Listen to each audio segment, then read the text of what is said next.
Hello friends, स्वागत है आपका इंग्लिश एडवांटेज की ऑनलाइन क्लासेस में।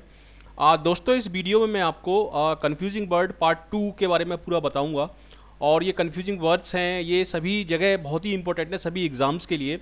चाहे वो क्लोज टेस्ट हो, चाहे वो सेंटेंस अरेंजमेंट हो, चाहे वो फिलर्स हो, जैसे डबल फिलर्स आते हैं उसमें भी ये वर्ड्स बहुत इंपॉर्टेंट हैं।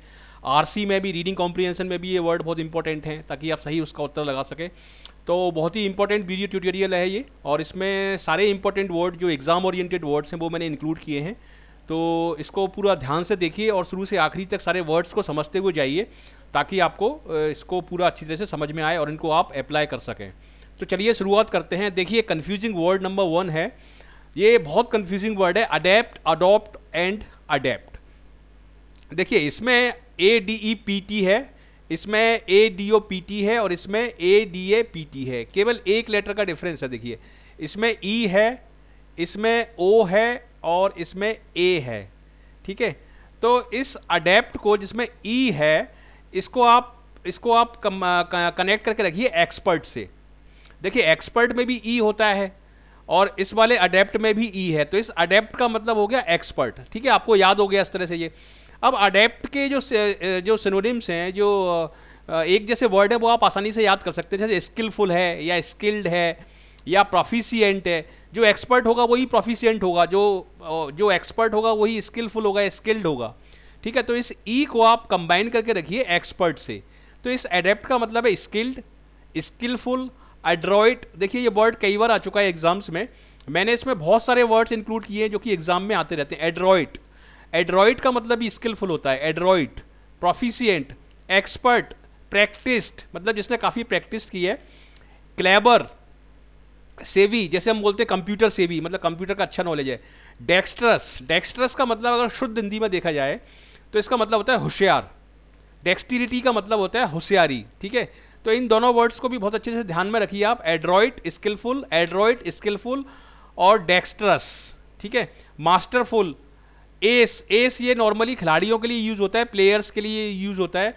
जैसे एस चैंपियन, या जैसे जो बड़े बड़े खिलाड़ी हैं, सचिन तेंदुलकर, सानिया मिर्जा, इनके लिए एस वर्ड यूज होता है। एस का मतलब वो चैंपियन है अपनी फील्ड के। और वर्स्ट, वर्स्ट जैसे हम बोलते हैं वेल वर्स्ट। ठीक है, तो इसको आप अच्छे से ध्यान रखिए। अडेप्ट का मतलब होता है स्किलफुल, इस ई को एक्सपर्ट के साथ मिला के रखिए। स्किलफुल, अड्रॉइट और डेक्स्ट्रस, ये भी बहुत इंपॉर्टेंट वर्ड है, तो इनको आप इस तरह से सीख सकते हैं। अब देखिए एंटोनिम, एंटोनिम इसका क्या होगा? इनेप्ट, इनेप्ट मतलब अनस्किलफुल, जो स्किलफुल नहीं है वो होगा इनेप्ट। और आपका ऑकवर्ड, भद्दा या अजीब सा। क्लमजी, ग्रीन, देखिए एक ये वर्ड है ग्रीन, ये होता है इनएक्सपीरियंस लोगों के लिए यूज। ग्रीन जो वर्ड है इनएक्सपीरियंस लोगों के लिए यूज होता है। जैसे एक पेड़ होता है, उसके पास उस पर जब नई नई पत्तियां आती हैं तो वो ग्रीन होती हैं। ठीक है, इस तरह से आप इसको ध्यान रख सकते हैं, या इस तरह से आप इसको ध्यान रख सकते हैं। Green, incompetent, incompetent. ठीक है, तो ये है इसके आपके एंटोनिम्स। तो ग्रीन का मतलब होता है इनएक्सपीरियंस। अब देखिए, he is a reluctant instructor but to his surprise she is a more than adept people. ठीक है, तो ये तो हुआ अडेप्ट का, ADEPT। मतलब इसमें आप ये ध्यान रखिए कि इस वर्ड की जगह ये वाला वर्ड और इस वर्ड की जगह ये वाला वर्ड इस्तेमाल अगर करेंगे तो सेंटेंस में एरर आ जाएगी। और ये इस तरह के वर्ड काफ़ी पूछे जाते हैं सेंटेंस करेक्शन में, सेंटेंस इंप्रूवमेंट में, क्लोज टेस्ट में, और आरसी में भी ये पूछे जा सकते हैं, रीडिंग कॉम्प्रिहेंशन में, और सिनोनिम एंटोनिम में भी आपके ये बेहद काम के साबित होंगे। अब देखिए अडॉप्ट, अडॉप्शन, ये तो आप बहुत सिंपल वर्ड है। अडॉप्ट, अडॉप्ट का मतलब है अपनाना। जैसे अडॉप्शन का मतलब होता है गोद लेना किसी को, उसको आपने अपना लिया। ठीक है, तो टेक ऑन, एक्सेप्ट, इसके सिनोनिम्स होंगे। और इसको आप ध्यान रखिए। स्पाउस, ये भी बहुत इंपॉर्टेंट वर्ड है। देखिए, स्पाउस हम या पति को बोलते हैं। पति के लिए जो पत्नी होती है वो स्पाउस होती है, और पत्नी के लिए जो पति होता है वो स्पाउस होता है। तो पति या पत्नी को हम क्या करते हैं? हम अपना लेते हैं जिंदगी भर के लिए उसको। ठीक है, तो स्पाउस का मतलब होगा अडॉप्ट। स्पाउस का मतलब क्या होगा? अडॉप्ट। इस तरह से आप इसको याद रख सकते हैं। देखिए, ये 3 वर्ड्स हैं, मैंने इसको ब्रैकेट में इसलिए रखा है कि तीनों बहुत इंपॉर्टेंट वर्ड हैं और मिलते जुलते वर्ड हैं। Ratify, approve and sanction. Ratify, approve and sanction मतलब उसको सैंक्शन कर दिया, उसको अपना लिया। इस सेंस में ये वर्ड मैंने यहां पर दिए हैं। रेटिफाई का मतलब अप्रूव और अप्रूव का मतलब सैंक्शन। ये तीनों वर्ड मिलते जुलते वर्ड हैं, इनको आप हमेशा के लिए याद रखिए। एंटोनिम्स क्या होगा, जिसको आपने अपनाया नहीं उसको आपने डिसअलाउ कर दिया या डिनाय कर दिया, या ये वर्ड जो है रिप्यूडिएट, रिप्यूडिएट ये भी बहुत इंपॉर्टेंट वर्ड है। डिसअलाउ इसका मतलब होता है या डिसअलाउ करना, repudiate. Ever wondered how to adopt the 80-20 principle, ये इसका एग्जाम्पल सेंटेंस है। ठीक है, रिप्यूडिएट ये बहुत आता है, इसका मतलब है डिसअलाउ। अब देखिए अडेप्ट, अडेप्ट का मतलब क्या होता है, अपने आप को ढाल लेना। जैसे अडेप्टेबिलिटी, एक बायोलॉजी में एक वर्ड होता है अडेप्टेबिलिटी, अनुकूलन जिसको हिंदी में बोलते हैं adept. Get use to something. और एक्लीमेटाइज, एक्लीमेटाइज को आप क्लाइमेट से याद रख सकते हैं। एक्लीमेटाइज मतलब क्लाइमेट के अकॉर्डिंग अपने आप को ढाल लेना, तो इसको हम बोलेंगे एक्लीमेटाइज। ठीक है, बिकम फेमिलियर, बिकम फेमिलियर हो जाना। एकस्टम, ये भी वर्ड बहुत आता है, इसके वर्ड, इस वर्ड के बाद हमेशा प्रपोजिशन हम लगाते हैं टू। एकस्टम टू मतलब यूज टू। सेटल इन, देखिए यहां पर मैंने कुछ इडियोमेटिक एक्सप्रेशन भी इंक्लूड कर लिए हैं ताकि आपको ज़्यादा से ज़्यादा प्रैक्टिस हो, ज़्यादा से ज़्यादा नॉलेज हो। फाइंड योर फीट मतलब उसमें ढल जाना, find your feet. Adjust and familiarise your self. और इसका एंटोनिम होगा, यदि आप अडेप्ट नहीं कर रहे हैं तो आप निग्लेक्ट कर रहे हैं उसको, तो इसका एंटोनिम होगा आपका निग्लेक्ट। ये होगा इसका antonym, neglect. The clock was adapted to run on batteries, मतलब क्लॉक जो थी वो बैटरीज पर चलने के लिए बनाई गई थी, उसको उसके हिसाब से अडेप्ट किया था, उसको उसके हिसाब से ढाला गया था। The movie was adapted from the book of the same title, एक बुक थी उससे उसको स्टोरी को, मूवी को लिया गया था। तो इस तरह से ये तीनों वर्ड मैंने आपको बताए। अडेप्ट, इस ई को आप इस एक्सपर्ट से जोड़ सकते हैं। और अडॉप्ट मतलब एक्सेप्ट करना किसी को। इसमें एक वर्ड इंपॉर्टेंट स्पाउस भी बताया है मैंने, स्पाउस। स्पाउस को जैसे हम अपना लेते हैं हमेशा के लिए, वैसे ही स्पाउस का मतलब होगा अडॉप्ट। और एक है ये ए वाला अडेप्ट, इसका मतलब है अडेप्टेबिलिटी। ठीक है, तो इसका मतलब एक्लीमेटाइज, ये भी बहुत इंपॉर्टेंट वर्ड है। एक्लीमेटाइज को क्लाइमेट से आप याद रख सकते हैं, एक्लीमेटाइड या एकस्टम, तो इस तरह से आप इसको याद रख सकते हैं। तो चलिए अब नेक्स्ट वर्ड देखते हैं। ये देखिए, ये भी बहुत कंफ्यूजिंग वर्ड है, सारे हाईली इंपॉर्टेंट वर्ड और सारे हाईली यूजफुल जो वर्ड्स हैं अपने आपके एग्जाम के लिए, बैंक पीओ के लिए, एसएससी के लिए और आपका एसबीआई क्लर्क के लिए, इन सभी के लिए, एनडीए सीडीएस में भी इस तरह के वर्ड्स बहुत पूछे जाते हैं। तो इनका ये यूज़ है, मल्टीपर्पज़ यूज़ है इन वर्ड्स का। अब देखिए स्पेशली और स्पेशली, इसमें ई आ रहा है और इसमें एस आ रहा है, तो इस ई को आप याद रखिए एक्सेप्शनल से, बस आपको याद हो गया, आपको कुछ दिमाग लगाने की जरूरत ही नहीं है। इस ई को आप याद रखिए एक्सेप्शनल से, और एक्सेप्शनल का मतलब होता है वेरी मच, बहुत ज़्यादा। ठीक है, तो इस स्पेशली का हम यूज करेंगे एक्सेप्शनली, वेरी या नोटवर्दी। देखिए, he did specially well in all star game. ठीक है, तो ही डिड, अगर मैं स्पेशली की जगह वेरी लगा दूं, he did very well in all star game, तो इस स्पेशली का मतलब होता है आपका एक्सेप्शनल या वेरी या नोटवर्दी। और इस एक्सेप्शनल को आप याद रखो इस ई से, इसमें भी ई आ रहा है और एक्सेप्शनल में भी ई आ रहा है, तो इसको आप इस तरह से आप याद रख सकते हैं। ठीक है, और स्पेशली का मतलब होता है पर्टिकुलरली, इन पर्टिकुलर, किसी व्यक्ति के लिए जैसे हम बोलते हैं this program has specially designed macros for word processor. इस वर्ड को हमेशा ध्यान रखिए कि जैसे ये पास्ट पार्टिसिपल है, ये ईडी फॉर्म है, ये ईडी फॉर्म से पहले हम हमेशा ये वाला स्पेशली लगाते हैं, एस वाला स्पेशली, ये हमेशा ध्यान रखिए। ठीक है, इसका मतलब होता है, स्पेशली का मतलब होता है डिस्टिंक्टिव पर्पज। जैसे I have brought this gift specially for you, particularly for you. ठीक है, इस गिफ्ट का एक पर्टिकुलर पर्पज है, उसके लिए ये स्पेशली यूज होता है। अगर आप इस ई को एक्सेप्शनल के साथ मिला के रखेंगे तो कभी गलती नहीं हो सकती आपसे, हमेशा यह ध्यान रखिए। इस एक्सेप्शनल का मतलब है, इस स्पेशली का मतलब है एक्सेप्शनल, और एक्सेप्शनल का मतलब सिंपल वेरी या ज़्यादा या नोटवर्दी, और स्पेशली का मतलब है पर्टिकुलर। ठीक है, specially should be used before past participle like designed in the above mention sentence. तो यहाँ पर मैंने ये एक्सप्लेन भी कर दिया है इसको, इससे आप पढ़ सकते हैं। तो हमेशा आप ध्यान रखिए, ये वाला जो स्पेशली है जिसमें ई लगा हुआ है, इसको आप इससे जोड़ के रखिए एक्सेप्शनली, इससे आप जोड़ के रखिए हमेशा, कभी आपसे गलती नहीं होगी और सभी सेंटेंस आपके बिल्कुल सही जाएंगे। अब आप देखते हैं ये भी वर्ड देखिए कितना इंपॉर्टेंट है, इसमें स्टूडेंट कितनी मिस्टेक करते हैं। बहुत सारे वर्ड आते हैं इसके बेस पर, जैसे एक ये होता है लाई, जिसका मतलब होता है झूठ बोलना, एक होता है लाई जिसका मतलब होता है लेटना, और एक होता है ये ले। ठीक है, इस ले का मतलब होता है आधारशिला रखना। चलिए मैं आपको शुरू से बताता हूँ। लाई का मतलब होता है झूठ बोलना, इसकी सेकंड और थर्ड फॉर्म होगी लाइड और लाइड। जैसे ही लाइड टू मी, उसने मुझसे झूठ बोला, he lied to me, she lied to me, they are lying to me, वो मुझसे झूठ बोल रहे हैं। तो ये सारी मैंने यहाँ पे फॉर्म दी हैं ताकि आपसे कोई गलती ना हो।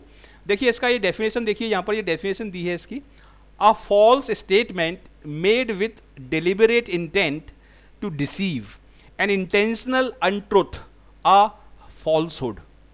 ठीक है, तो ये हो गया इसका लाई।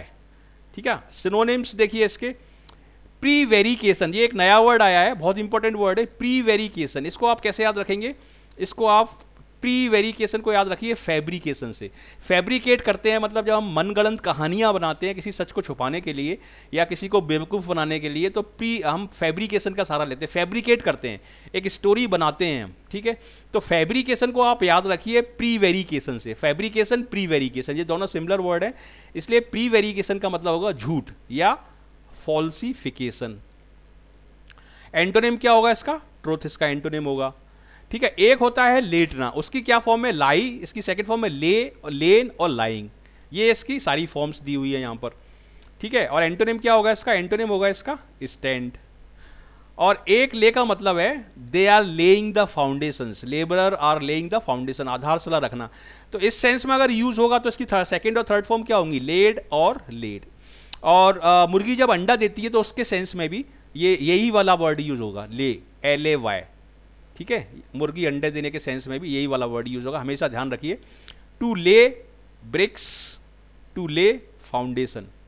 तो इस तरह से आप ये तीनों वर्ड अच्छी तरह से याद रखिए। इनकी तीनों फॉर्म है मैंने इसलिए दी है क्योंकि एग्जाम्स में आती रहती है ये, सेंटेंस करेक्शन में, सेंटेंस इंप्रूवमेंट में, और आपका क्लोज टेस्ट में भी ये पूछी जा सकती हैं। इस तरह से इनको आप अच्छी तरह से सीख लीजिए। इस वीडियो को बार बार देखिए और शुरू से लेके आखिरी तक देखिए, अच्छी तरह से ध्यान से सुनिए, पॉज करके देखिए आपको समझ में नहीं आए तो, क्योंकि बहुत डिटेल में मैंने एक्सप्लेनेशन भी पूरा लिखा हुआ है। चलिए अब देखते हैं नेक्स्ट वर्ड। देखिए ये है नेक्स्ट वर्ड, ये भी बहुत आता है एग्जाम्स में। जैसे मेड के बाद हम मेड फ्रॉम लगाएंगे या मेड ऑफ लगाएंगे या मेड आउट ऑफ लगाएंगे या मेड विथ लगाएंगे। बहुत कॉमन सेंटेंस है, पर्टिकुलरली SBI क्लर्क में इसके बेस पर बहुत सारे सेंटेंस पूछे जाते हैं। ठीक है, तो यहाँ पर पूरा एक्सप्लेनेशन दिया हुआ है, आप इसको पॉज करके पूरा आराम से पढ़ सकते हैं। वैसे तो मैं भी समझाऊंगा आपको। ये देखिए, be often use made from, made from, ये यहाँ में ये लाइन समझा रही है आपको, made from. When we talk about how something is manufactured और प्रिपेयर्ड, किसी भी चीज़ को जब हम मैन्युफैक्चर करते हैं, बनाते हैं, तब हम इसमें यूज करते हैं मेड फ्रॉम। देखिए, plastic is made from oil. ठीक है, ये वाला सेंटेंस देखिए, the earliest canoes were made from tree trunks. Canoes मतलब नाव होती है, बोट होती है जो पानी में तैरती है। तो earlier canoes were made from tree trunk. इस तरह से हम मेड फ्रॉम का यूज करेंगे। ये है मेड ऑफ। ठीक है, इस मेड ऑफ को आप याद रखिए कंपोज्ड ऑफ से। देखिए मेड में, इस मेड में भी ऑफ आ रहा है और कंपोज्ड के बाद भी हम ऑफ लगाते हैं, मतलब किससे मिलकर कोई चीज, किसी चीज से मिलकर किसी चीज का बना होना। We use made of when we talk about the basic material or qualities of something. It has a meaning similar to composed of. मतलब made of को आप मिला के रखिए किससे, composed of से। देखिए सेंटेंस देखिए, she wore a beautiful necklace made of silver. What is this table made of? Made of मतलब किस चीज से मिलकर ये बनी है। तो इस तरह से आप इसको याद रख सकते हैं। We usually use made out of। made out of का मतलब होता है when we talk about something that has been changed or transformed from one thing to another thing। एक ही चीज को आपने कोई दूसरी चीज में परिवर्तित कर दिया है, उसमें चेंज कर दिया है, तो उसके लिए हम यूज करेंगे made out of, मतलब वो किससे मिलकर बनी है। देखिए, they were living in tents made out of old plastic sheets। इस तरह से हम यूज करेंगे, They were living in tents made out of old plastic sheets। old plastic sheets से उन्होंने टेंट बना लिया था, मतलब प्लास्टिक शीट्स को टेंट में उन्होंने ट्रांसफॉर्म कर दिया था, चेंज कर दिया था। तो इस तरह से यहाँ पर ये यूज होगा मेड आउट ऑफ। और मेड विथ, ये चीज़ किस चीज़ से मिलकर बनी है, मतलब इसमें क्या क्या कंटेंट पड़े हैं, क्या क्या इंग्रेडिएंट्स पड़े हैं। तो मेड विथ को हम यूज करेंगे डिशेस के साथ, हम नॉर्मली यूज करते हैं इसको। This dish is made with beef, red papers and herbs. तो इस तरह से ये बहुत ही इंपॉर्टेंट आपका ये कंफ्यूजिंग वर्ड नंबर 4 इसको आप बार बार देखिए, ध्यान से देखिए आप, और इसके बेस पर काफ़ी सेंटेंस आ सकते हैं आपके, sentence correction, improvement, cloze test वगैरह में, तो इसको आप अच्छी तरह से देखिए। चलिए अब देखते हैं नेक्स्ट कंफ्यूजिंग वर्ड 5। ये है इमोरल एंड एमोरल। ठीक है, इमोरल का मतलब तो सिंपल सा हुआ, जो मॉरलिटी को नहीं मान रहा।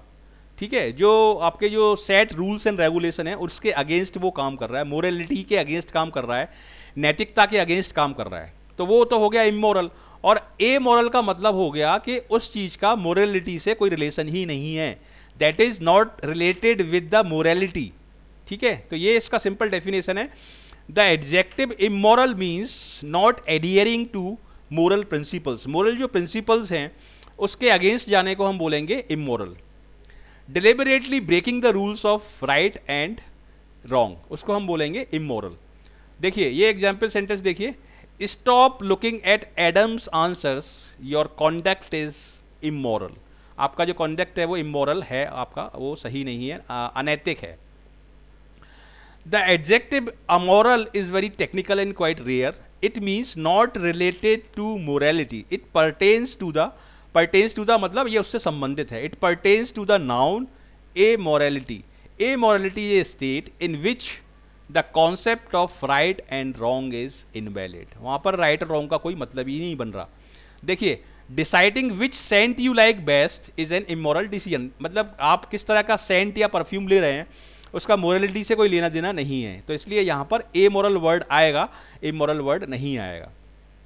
देखिए ये वाला एग्जाम्पल देखिए, the scientist try not to consider whether their research is right और wrong, they are encourage to adopt a totally amoral attitude. तो इस तरह से एमोरल का मतलब होता है नॉट कनेक्टेड और not related with the morality, जबकि इमोरल का मतलब होता है not following the moral principles. बहुत इंपॉर्टेंट वर्ड है, इसको आप अच्छी तरह से सीखिए। चलिए आप देखते हैं next word, confusing word number 6। देखिए ब्रीच और ब्रीच, ये वाला जो ब्रीच है BREACH, breach of contract. Contract के सेंस में ये बहुत यूज होता है, लॉयर्स इसको बहुत यूज करते हैं। ब्रीच का मतलब है जो आपका कॉन्ट्रैक्ट है उसको तोड़ देना, उसको नहीं निभाना। और इस ब्रीच का मतलब है जो गन होती है, जिसमें जो राइफल होती है जिसमें वो गोलियां भरी जाती हैं, उसको हम बोलते हैं ब्रीच। अभी इसको मैं एक्सप्लेन करता हूं आपको। देखिए टू ब्रेक थ्रू और break a rule, a gap. Breach is a break, whether it's breach in contract और breach in a dam. Contract के सेंस में नॉर्मली यूज होता है इसको। Lawyers like it because they can help it if there is a breach of the law. तो इसको आप पूरा पढ़ लीजिए। Free from the water when they breach, but no one wants them to breach the side of their boat because their boat would sink. ये बहुत अच्छा explanation है। देखिए ब्रीच का मतलब देखिए, the back part of a gun barrel. जो gun barrel का जो बैक पार्ट होता है जिससे वो लोड की जाती है उसको हम बोलते हैं ब्रीच। गन का पीछे वाला जो पार्ट होता है उसको हम बोलते हैं ब्रीच, और जो आगे वाला पार्ट होता है उसको हम बोलते हैं मजल। देखिए गन्स और rifles can either be loaded from the back part called the breech और from the front called the muzzle. Gun का जो आगे का पार्ट होता है उसको मजल बोलते हैं, और पीछे वाला जो पार्ट होता है उसको हम ब्रीच बोलते हैं। Most modern guns are loaded from the breach end, and if you are single-handedly fighting a Jambi army, you would better hope your weapon is breech loading. So breach मतलब होता है gun का पीछे वाला part, और breach BREACH, इस breach का मतलब होता है रूल को या लॉ को तोड़ देना। हमेशा आप इसको ध्यान रखिए, इस तरीके से आप इसको ध्यान रखिए। ठीक है, आप चलिए देखते हैं next word, confusing word number 7, continual and continuous. बहुत ही इंपॉर्टेंट वर्ड है और स्टूडेंट इसमें कंफ्यूज हो जाते हैं, कहीं पर कंटिन्यूअल लगा देते हैं, कहीं पर कंटिन्यूअस लगा देते हैं। तो कंटिन्यूअल और कंटिन्यूअस, देखिए कंटिन्यूअस का मतलब है लगातार बिना रुके कोई भी चीज़ का होना, और कंटिन्यूअल का मतलब है कि किसी चीज़ का रुक रुक कर होना। जैसे बारिश होती है, थोड़ी देर रुक जाती है फिर होने लगती है, तो उसको हम बोलते हैं कंटिन्यूअल। ठीक है, देखिए start and stop, start and stop इसको हम बोलेंगे कंटिन्यूअल, यानी रैकरिंग, बार बार होना, चालू होना बंद होना, चालू होना बंद होना, उसको हम बोलेंगे continual. There were continual battles between the authority figures like Skinner and the free spirits who formed the band. ठीक है, उनके बीच में झगड़े होते रहते थे, शुरू हो जाते थे फिर बंद हो जाते थे फिर शुरू हो जाते, इस तरह से। द वर्ड कंटिन्यूअल, ये एक एक्सप्लेनेशन और देखिए यहाँ पर। The words continual and continuous are like twins, they both come from continue, मतलब उनका रूट वर्ड एक ही है, but they get mad if you get them confused. Continual means start and stop, while continuous means never ending. तो इस तरह से बहुत सिंपल है इसको समझना। कंटिन्यूअस के ये यहाँ पर मैंने बहुत सारे जो इंपॉर्टेंट है एग्जाम्स में आते रहते हैं वो सारे सिनोनिम्स मैंने यहाँ पर दिए हैं। नेवर एंडिंग, परपेचुअल, परपेचुअल बहुत इंपॉर्टेंट वर्ड है, कंटिन्यूस इसका मतलब होता है, पेरिनियल और सीजलेस। देखिए सीज का मतलब होता है रोकना, जैसे जो टॉकीज वगैरह होती हैं, थिएटर होता है, उसमें आप सीज फायर के नाम से एक लाल रंग का एक इंस्ट्रूमेंट लगा रहता है, सीज फायर, वो आग को रोकने के लिए होता है, ठीक है। तो सीज का मतलब क्या हो गया, रोकना, और जिस चीज़ को आप रोक नहीं रहे मतलब सीज लेस है, वो कैसी होगी, वो कंटिन्यूस होगी। तो इसलिए सीज लेस का मतलब होगा रोकना, सीज लेस का मतलब होगा सॉरी कंटिन्यूअस, सीज लेस का मतलब होगा continuous, perennial continuous, perpetual continuous और नेवर एंडिंग कंटिन्यूअस। और यहाँ पर ये सेंटेंस दिए हैं, ये इसको आप पूरा पढ़ सकते हैं। If the young sky nerds had a continuous argument with authority they would never stop, not even to sing free words, with continuous rains you will never see the sun. ये बिल्कुल सही है, कंटिन्यूस अगर rain हो रही है तो सन उसमें नॉर्मली दिखाई नहीं देता। चलिए अब देखते हैं हम नॉर्मल दूसरा देखिए वर्ड देखते हैं, confusing word number 8, concurrent and consecutive. Concurrent and consecutive, consecutive नहीं बोलेंगे इसको, कंसेक्यूटिव बोलेंगे, ठीक है। कंकरेंट का मतलब होता है कि दो या दो से अधिक काम एक साथ हो रहे हैं, उसको बोलेंगे कंकरेंट। और कंसेक्यूटिव का मतलब होता है एक के बाद एक, जैसे सचिन तेंदुलकर ने सेंचुरी मारी, एक के बाद एक, दो, तीन, चार सेंचुरी मार दी, तो उसको हम बोलेंगे कंसेक्यूटिव सेंचुरीज। पहले एक मारी, फिर दूसरी, फिर तीसरी, फिर चौथी, एक के बाद एक, लेकिन लगातार नहीं, लगातार तो आप मार ही नहीं सकते सेंचुरी, ठीक है। और कंकरेंट का मतलब होता है कि दो काम एक साथ हो रहे हैं। देखिए concurrent event happen at the same time, दो इवेंट एक साथ हो रही हैं, like when thieves make a plan to rob two houses at midnight. तो यह है कंकरेंट का मतलब। Most patient ultimately require at least 2 concurrent treatment to achieve remission of their depression, मतलब दो उनके ट्रीटमेंट एक साथ चलेंगे, ठीक है, उसको हम बोलेंगे कंकरेंट ट्रीटमेंट। अब देखिए consecutive, consecutive the adjective consecutive on the other hand means one after the other in A series, एक, दो, तीन, चार, एक के बाद एक जब होंगी उसको हम बोलेंगे कंसेक्यूटिव। यहां पर देखिए Harvard also one it's 9th consecutive game at the home, तो कंकरेंट और कंसेक्यूटिव। चलिए देखते हैं नेक्स्ट वर्ड, ये भी बहुत यूज होता है, एमिकेबल और एमिएबल। देखिए एमिकेबल को याद रखिए आप टेबल से, cable table, cable table, table पर जब दो लोग, एक आदमी इधर बैठा है और एक आदमी इधर बैठा है, दो लोग बैठे हैं, ठीक है, और उनके बीच में फ्रेंडली रिलेशन हो रहा है, तो उसको हम बोलेंगे एमिकेबल, एमिकेबल। एमिकेबल मतलब टेबल, टेबल के दोनों तरफ एक आदमी और एक आदमी इधर बैठा हुआ है, एक आदमी इधर और एक आदमी इधर। तो एमिकेबल का मतलब है कि दो लोगों के बीच में जो फ्रेंडली रिलेशन है या ग्रुप में जो फ्रेंडली रिलेशन है उसको हम बोलेंगे एमिकेबल। और एमिएबल एक आदमी के लिए इस्तेमाल होता है, ये नेचर को बताता है उसका कि फ्रेंडली या सोशल, उसका जो नेचर है उसको बताता है एमिएबल। देखिए amicable refers to a friendliness और गुडविल बिटवीन पीपल और ग्रुप्स। एमिकेबल को आप टेबल से याद रखिए। Amiable refers to one person friendly disposition, a group might have an amicable meeting because the people there are amiable. देखिए इससे पूरी अच्छे तरह से याद हो जाएगा आपको ये वर्ड, एमिकेबल और एमिएबल। एमिएबल आपका एक व्यक्ति के लिए इस्तेमाल होता है, एमिकेबल ग्रुप्स के लिए, पार्टीज के लिए, मीटिंग्स के लिए इस्तेमाल होता है, और बहुत इंपॉर्टेंट वर्ड है ये। चलिए नेक्स्ट वर्ड देखते हैं। नेक्स्ट वर्ड है एम्यूज और बिम्यूज। एम्यूज का मतलब तो जानते ही हैं आप, एम्यूज को आप याद रखिए जैसे एम्यूजमेंट पार्क्स होते हैं, ठीक है, यहाँ पर राइड्स वगैरह लगी होती हैं और आप घूमने जाते हैं, उसको हम बोलते हैं एम्यूजमेंट पार्क्स, ठीक है। तो एम्यूज का मतलब होता है टू एंटरटेन करना, मनोरंजन करना अपना, और बिम्यूज का मतलब होता है कंफ्यूजन, कंफ्यूज करना। देखिए people often use the word bemuse when they mean amuse, but to amuse is to entertain and to bemuse is to confuse. To Alice in Wonderland, the white rabbit amuses Alice as he frolics, but then the Cheshire cat bemuses her when he tells her to go two direction at once. तो बेम्यूज का मतलब होता है confusion और amuse का मतलब होता है टू एंटरटेन। अम्यूज को आप याद रखिए अम्यूजमेंट पार्क से, ठीक है, इस तरह से आप इसको याद रख सकते हैं। चलिए आप देखते हैं नेक्स्ट वर्ड, अश्योर, इंश्योर और इंश्योर।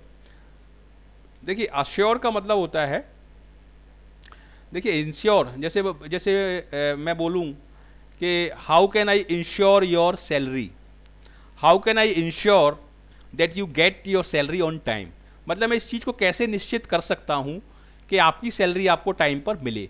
तो इंश्योर का मतलब है श्योर करना, ठीक है, इंश्योर का मतलब है श्योर करना, मतलब श्योर का वर्ब फॉर्म है ये ensure.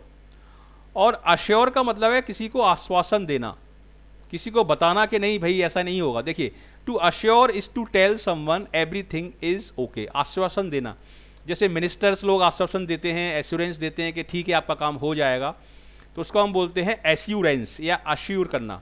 To assure, to tell someone everything is okay, ठीक है। टू इंश्योर, ये श्योर का नाउन फॉर्म है, टू इंश्योर वर्ब फॉर्म है, sorry. To insure is to make certain, मतलब किसी चीज को निश्चित करना, उसको हम बोलेंगे इंश्योर।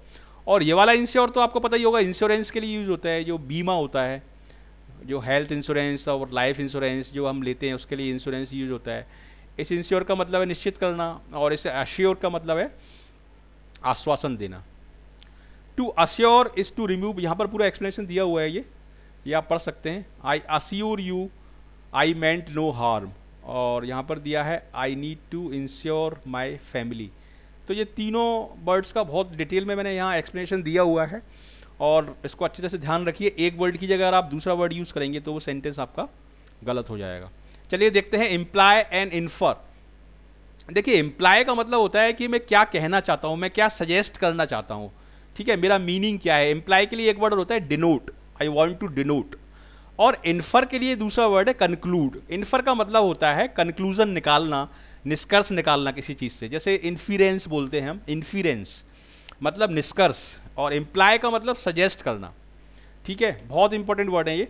देखिए imply and infer are opposites like a throw and a catch.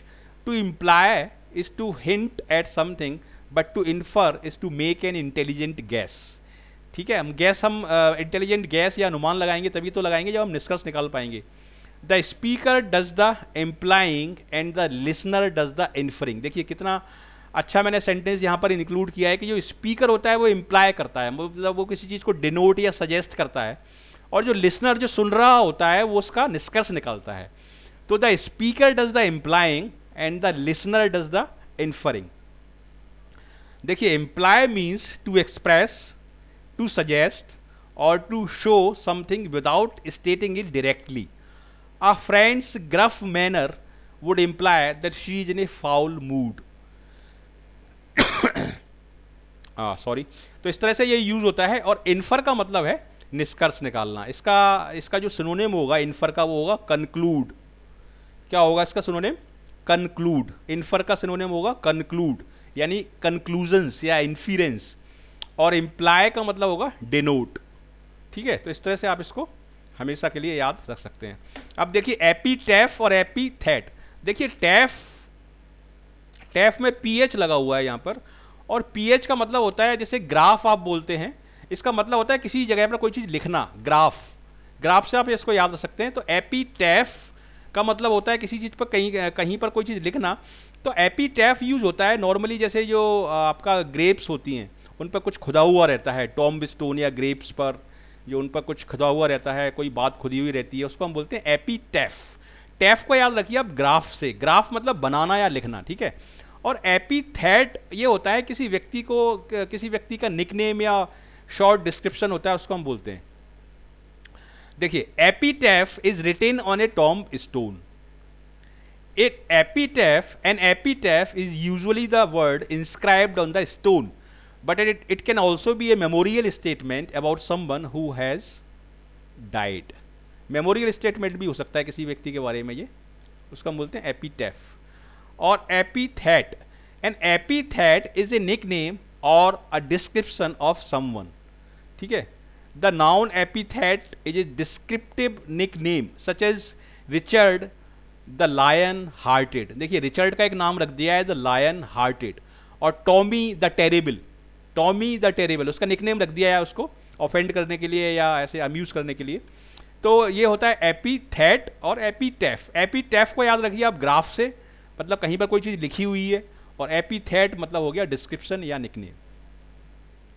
चलिए नेक्स्ट वर्ड देखते हैं, ये भी बहुत इंपॉर्टेंट वर्ड है, साइट। और एक ये है साइट।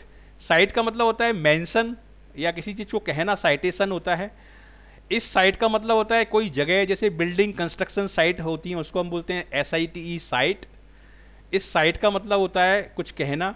और SIGST साइट, ये तो आई साइट होती है, आंखों की जो रोशनी होती है, विजन, उसको बोलते हैं आई साइट। और साइट ऑल्सो मीन सीन्स। जैसे हम कहीं घूमने जाते हैं तो पिकनिक पर जाते हैं तो साइट सीन हम करते हैं, साइट सीइंग हम करते हैं, नए नए नज़ारे हम देखने जाते हैं, तो उसको साइट का मतलब हो गया खूबसूरत नज़ारे। ठीक है, ये साइट हो गया कंस्ट्रक्शन साइट जो होती है, जहाँ बिल्डिंग बन रही होती है, उसको हम बोलते हैं SITE साइट। और ये CITE साइट मतलब कुछ कहना, ऑफिशियली कुछ मेंशन करना, उसको हम बोलते हैं CITE साइट। साइटेशन मतलब कोटेशन जैसे होते हैं, उसको हम बोलते हैं साइटेशन। ठीक है, अब देखिए नेक्स्ट वर्ड, ये है हिस्टोरिक एंड हिस्टोरिकल। बहुत इंपॉर्टेंट वर्ड है और बहुत स्टूडेंट इसमें कंफ्यूज हो जाते हैं। देखिए हिस्टोरिक का मतलब होता है इंपॉर्टेंट, ठीक है, और हिस्टोरिकल, देखिए हिस्टोरिकल में आखिरी वर्ड क्या आ रहा है, कल। ठीक है, कल क्या होता है, पास्ट, यानी जो गुजर चुका है। तो हिस्टोरिकल को आप याद रखिए पास्ट से, मतलब हिस्टोरिकल का मतलब हुआ anything that is related with the past. कोई भी ऐसी चीज जो भूतकाल से संबंधित है उसको हम बोलेंगे हिस्टोरिकल। इसको आप याद रखिए कल से, हिस्टोरिकल। ठीक है, और हिस्टोरिक का मतलब होता है इंपॉर्टेंट, मतलब वो हिस्ट्री में वो इतना बड़ा है, वो इवेंट इतनी बड़ी है कि वो बहुत ज़्यादा इतिहास में इंपॉर्टेंस उसका हो गया है। जैसे अब्राहम लिंकन हो गया, या ये सारे हिस्टोरिक पर्सनैलिटी हैं। Pivotal events like the invention of the printing press. Printing press का जो इन्वेंशन है वो हिस्टोरिक माना जाएगा क्योंकि वो इंपॉर्टेंट है। ठीक है, और हिस्टोरिकल मतलब जो पास्ट से रिलेटेड है, कल से रिलेटेड है, सिंपल सा इसका आपका लिंक मैंने बताया आपको। तो यहाँ पर ये इसके एक्सप्लेनेशन दिया हुआ है, इस एक्सप्लेनेशन को बार बार पढ़िए और लिंक बना के याद करिए। जैसे मैं सिखाता हूँ IVL मेथड से, मैं सिखाता हूँ इमेजिन, विजुलाइज और लिंक। इस मेथड से मैं वोकेबलरी भी सिखाता हूँ और स्टूडेंट्स को बहुत सफलता मिल रही है और मिलती रहेगी हमेशा। और इस तरह से आप इनको हमेशा के लिए याद कर सकते हैं। हिस्टोरिक मतलब इंपॉर्टेंट, हिस्टोरिकल मतलब जिसका संबंध कल से है यानी पास्ट से है, सिंपल। और इस तरह से आप याद रखेंगे IVL मेथड से, कभी भी आप इसको ज़िंदगी भर आप इसको भूल नहीं सकते। ये बहुत अच्छा टेक्निक है। ठीक है, तो इसमें मैंने 15 वर्ड्स इंक्लूड किए और सारे के सारे वर्ड्स बहुत ही इंपॉर्टेंट है। बहुत ही रिजल्ट ओरिएंटेड कंटेंट मैं तैयार करता हूँ और इस चैनल पर रिजल्ट ओरिएंटेड कंटेंट ही मैं अपने स्टूडेंट्स को प्रोवाइड कराता हूँ। तो यदि आप फर्स्ट टाइम इस चैनल को देख रहे हैं, इस वीडियो को देख रहे हैं, तो जरूर ध्यान से आप सब्सक्राइब कर लीजिए, इसको छोड़िए मत। और इस चैनल के सारे वीडियोस बार बार देखिए आप, आपको डेफिनेटली मैं आपसे वादा करता हूं कि आपको आपका जो भी गोल है, आपका जो भी सपना है, उसमें आपको सफलता मिलेगी। आप बैंक PO बनना चाहते हैं, SBI क्लर्क बनना चाहते हैं, NDA के आर्मी में ऑफिसर बनना चाहते हैं, डेफिनेटली आपको सफलता मिलेगी। इस चैनल से आप जुड़िए, सब्सक्राइब करिए और अपने फ्रेंड्स को भी बताइए, क्योंकि पूरा रिजल्ट ओरिएंटेड और पूरा एग्जाम ओरिएंटेड कॉन्टेंट मैं इसमें अपलोड करता हूँ। So thank you very much for watching this video and I wish you all the best for your bright future. Thank you.